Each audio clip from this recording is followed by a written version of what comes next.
এই এক piece tiles লাগাইলে 80 টাকা, 20 টাকা স্কয়ার ফিট, ঠিক আছে? তারপরে একটার মধ্যে 4 ফিট, একটা টাইলস হলো 4 ফিট, ঠিক আছে? একটা টাইলস লাগাইতে কত সময় লাগে আমি আপনাদেরকে জুম করা দেখাবো।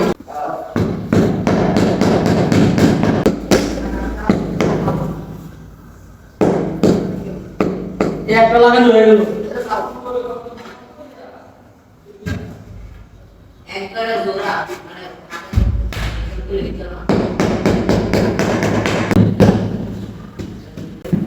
দুইটা লাগানো হয়ে গেল। ঘুরে গেল আছে কি এটা বাকি কিছু আর বাকি কিছু